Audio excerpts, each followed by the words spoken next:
Restoration is grace. God grants us the grace of restoration. What kind of restoration are you seeking today? Whatever it may be, do not give up. Through Him, you will overcome. Today, we'll reflect on the grace of restoration, peace, mission, and faith. Let us pray. O God, our Father, we stand before your word, anticipating the grace of restoration that works through the Holy Spirit. O God, speak to us once again. We are listening. In Jesus' name we pray. Amen. Amen. Early in the morning on the first day of the week, Mary Magdalene saw the risen Lord and spoke with him. She shared the surprising news with the disciples.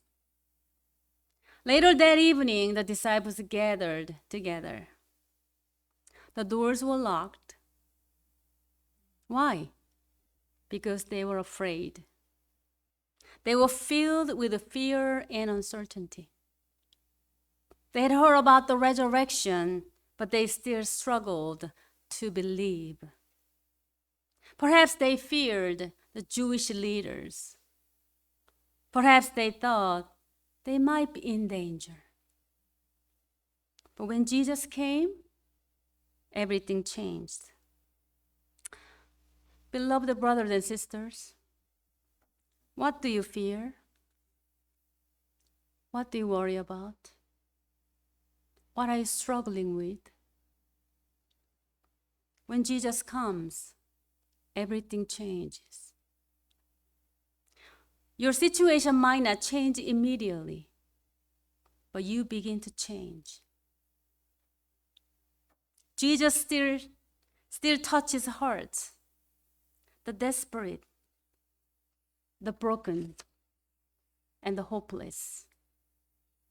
When your heart changes, your situation begins to shift. This is a grace of restoration. Amen to that? Amen. So first, Jesus restores peace. Jesus stood among them and said, "Peace be with you." This was not just a greeting. This was a promise. In John 14:27, Jesus already said, "Peace I leave with you. My peace I give you." So they received the peace that Jesus gave. But when Jesus died, the disciples lost that peace. Now Jesus restores it. As he says, "Peace be with you."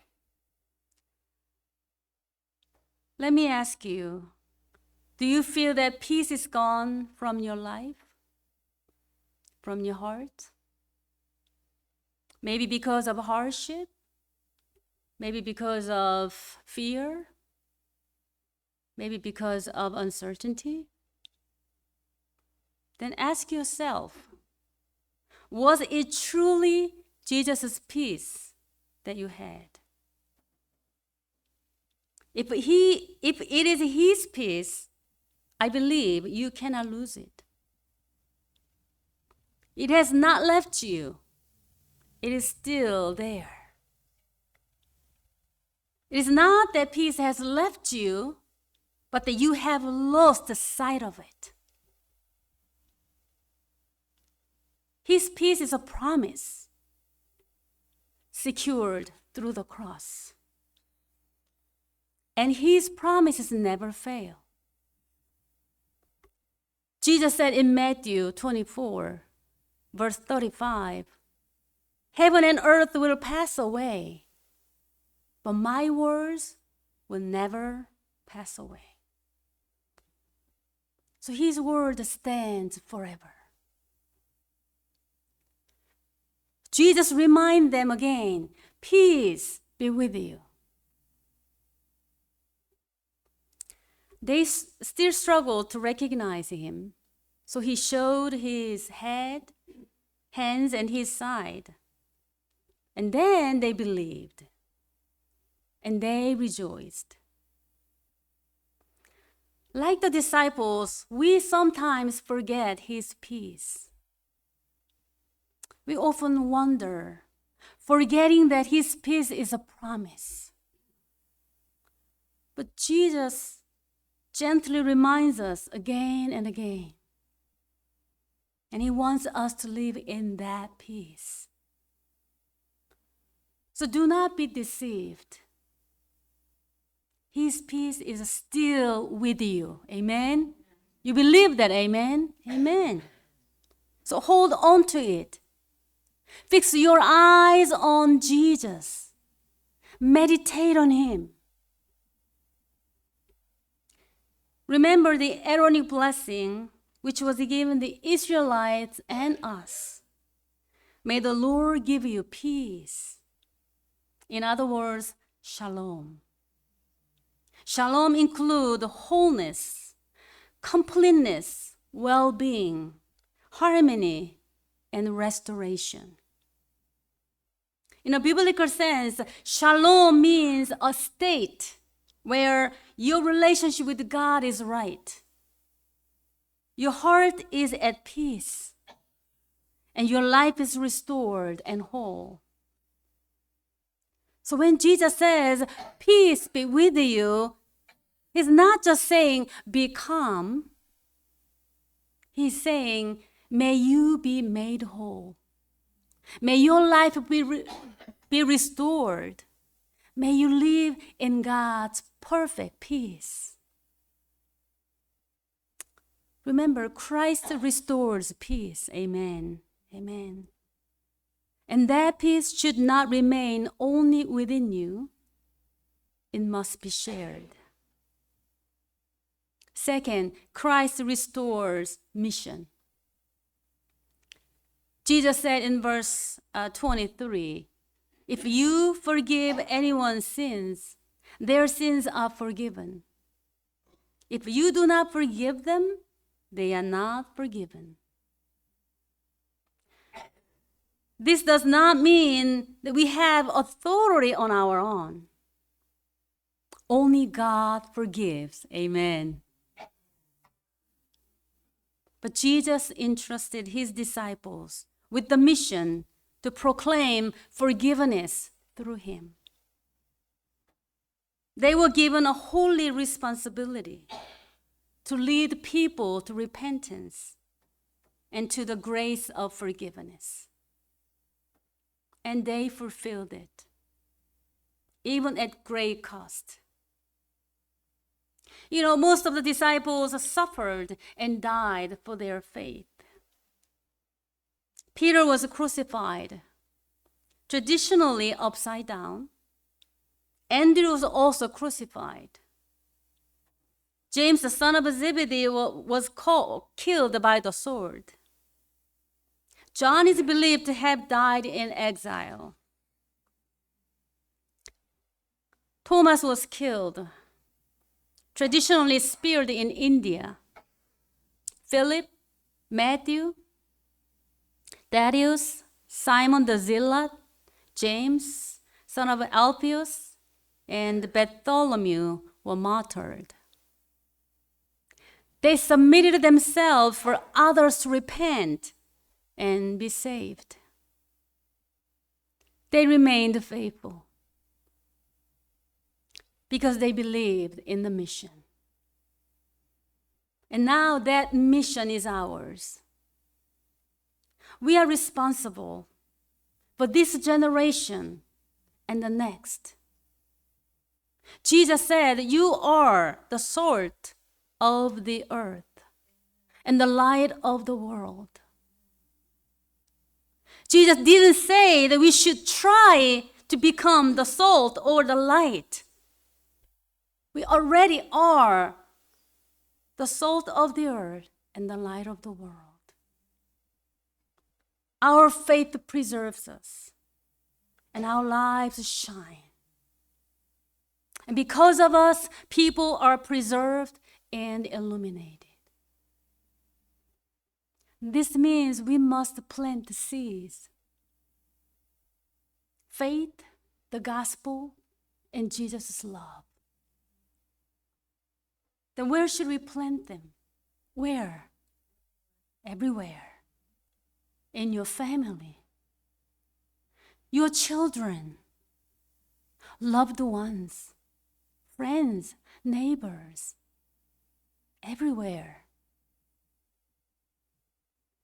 The seeds we plant today might not sprout immediately. And that's okay. Just don't stop.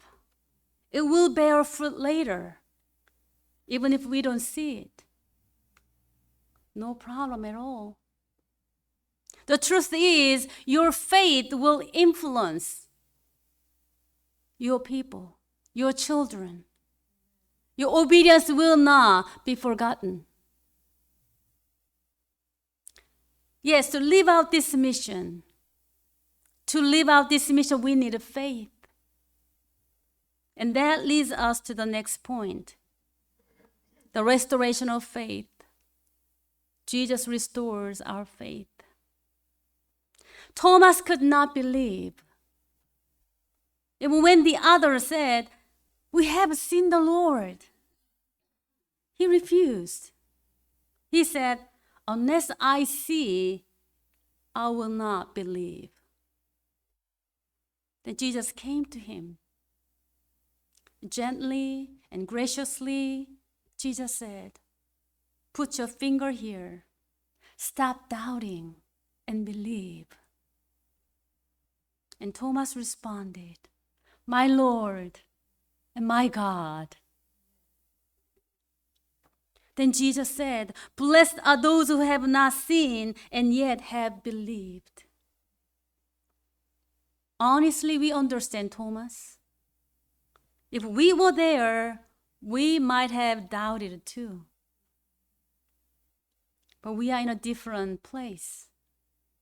We have not seen, and yet we believe. And that is a great blessing. Yes, God is invisible. We cannot see him with our eyes. His greatness is beyond our understanding. To fully grasp him with human reasoning, that is pride. But even though we cannot see him physically, we can see him with our spirits, with our hearts. Yes, we can meet him in the spirit. We can hear his voice in the spirit. That is grace. So instead of complaining that God is invisible, we give thanks. Amen. Because he has given us faith. Because he has given us the Spirit. And because he walks with us daily. So let me ask you, how's your faith today? Is it firm? Or is it shaking? I hope not. Hold on to your faith. Stand on the word of God. Let your faith take deep root, and you will experience God. Remember, Jesus restores our faith. Amen. Amen. Remember what we have discussed so far? Who is at the center? Who is at the heart of this restoring grace? Who? Jesus Christ. Amen. Amen. We can't talk about restoration without mentioning Jesus. He restores everything. He is the one who restores peace. He is actually peace itself. True peace can only come from him. No other deity can provide such peace. His peace isn't like the peace the world offers. It leads us to eternal peace. Amen. And Jesus also restored the mission. In fact, he is on a mission. The core of the gospel is Jesus. Anyone who believes in him will be saved. This good news is limited to this world. It points to his eternal kingdom. And Jesus restores faith. He is faith itself. And our faith is in Christ. We believe in Jesus and act on his faith. We live in him, and our faith in him is real, not vague. Amen. Amen. Remember, Jesus restores, and that is God's will. God says to Joel, I will restore to you the years that the locust has eaten. The psalmist confesses, he restores my soul. Paul says, may God himself sanctify you completely. God restores. Is there anything God cannot restore? No. God is almighty. God is powerful. God is wise. If he wills, he can restore all things. Jesus restored the broken hearts. He healed the sick. He renewed the minds. He even raised the dead. And the Holy Spirit is still working today. Amen. Amen. He returns the sorrow into joy. He brings hope to despair. He fills the empty with joy, with love. He makes the weak strong. He humbles the proud. He lifts the lowly. Amen. Let me give you a real example. You may know this person. There's a man named Nick Vujicic. You know him, right? No? He was born without arms and legs. When he was young, he struggled deeply. He felt hopeless. He even wondered why he should live. But something changed. He encountered God. He encountered Christ personally. And he began to see his life differently. What the world called weakness, God used as strength.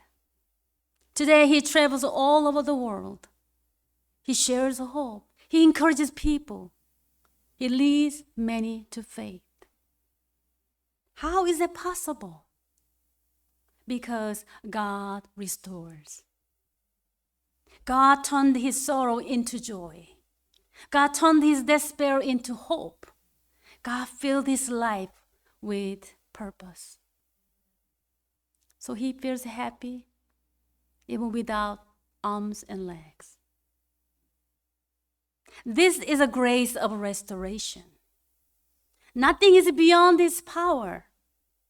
God restores. Yes, we were once sinners, and now we are restored. We suffered, but now we rejoice. We cried, but now we laugh. Folks, let's laugh. Ha ha ha ha.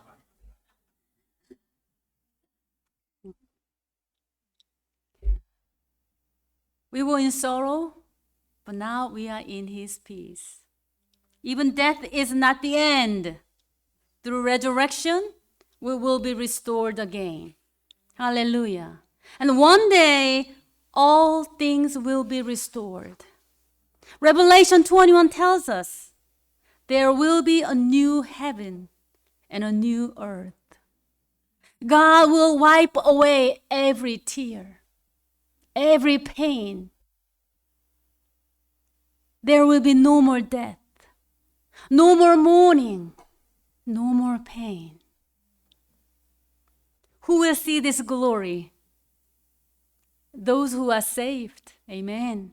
Those washed by the blood of the Lamb. Amen. Amen. And those whose names are written in the book of life. Amen to that. He's coming soon. So we cry out, come, Lord Jesus. Come, Maranatha. Come, Lord Jesus.